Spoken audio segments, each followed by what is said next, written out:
tambalan nina Kim Chiu at Paulo Avellino na spotted di umano na magkasamang nagwo-workout sa isang private gym sa Cebu.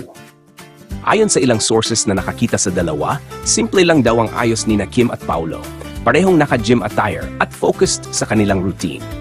Pero kahit papareho silang seryoso sa pag-ehersisyo, hindi raw napigilan ng mga nakasaksi ang kilig sa natural na closeness ng dalawa habang nagtutulungan sa bawat workout set.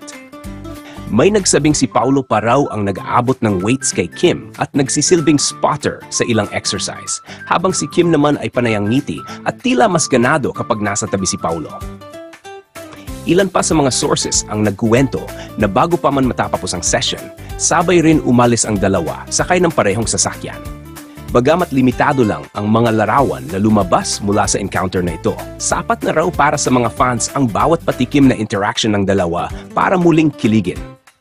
Para sa mga tagahanga ng Kim Pao, tila walang araw na walang dahilan para maniwala na hindi lang acting tandem ang dalawa, kundi isang tambalang unti-unting nagiging mas espesyal sa totoong buhay.